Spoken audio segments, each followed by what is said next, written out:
Hey everyone, welcome back to Anime Retro Hub. Have you ever wondered why those classic anime from the 80s and 90s have such a unique, unforgettable look? It's not just nostalgia talking. There's a special magic to that hand-drawn era, and today we're going to break down exactly what makes that classic anime aesthetic so iconic. So grab your popcorn and let's dive into the world of cell animation. First up, let's talk about the character designs. Think about shows like Sailor Moon or Dragon Ball Z.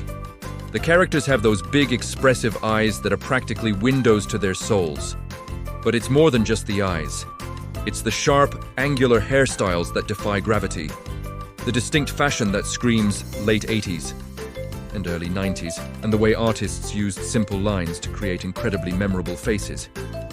Unlike a lot of modern anime that can sometimes feel a bit generic, classic characters had a certain handcrafted quality. Each artist's style shone through, giving every show a unique personality. It was all about bold simplicity and making a strong visual impact. Next, let's get a little technical and talk about cell animation. Before digital took over, every single frame of anime was hand-painted on a transparent sheet called a cell. This is the biggest reason for that distinct look.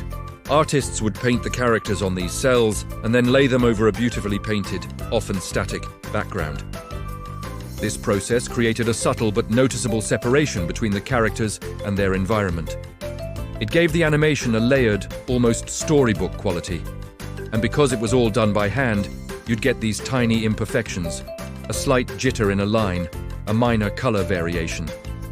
These so-called flaws are actually what give classic anime its warmth and organic feel.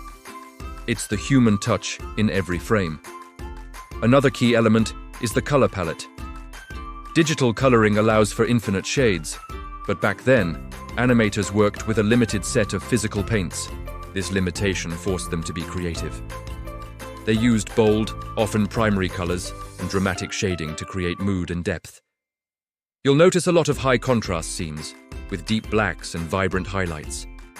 Think about the neon-drenched cityscapes of Akira, or the dreamy pastels in a Ghibli film. The colors weren't just for decoration.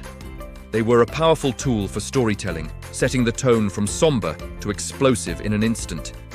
This deliberate and sometimes limited use of color is a huge part of what makes the aesthetic so striking and emotionally resonant. And we can't forget the backgrounds.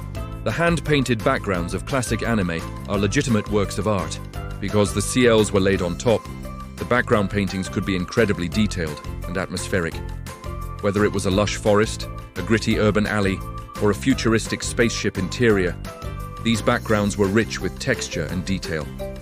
They often used watercolor or gouache, which gave them a soft, painterly look that you just don't see in the same way with digital backgrounds. These environments weren't just places, they were characters in their own right, creating a fully immersive world for the story to unfold in. So, what does it all add up to? The classic anime aesthetic is a beautiful combination of artistic constraints and boundless creativity. It's the big expressive eyes, the handcrafted feel of cell animation, the bold and deliberate color choices, and the stunningly detailed backgrounds. It's a style born from human hands, with all the subtle imperfections and artistic flair that come with it. It is a visual language that defined a generation of storytelling and continues to inspire artists and captivate fans like us to this day. What's your favorite thing about the retro anime look? Let me know in the comments below. If you enjoyed this deep dive, make sure to hit that like button and subscribe to Anime Retro Hub for more trips down memory lane. Thanks for watching, and I'll see you in the next video.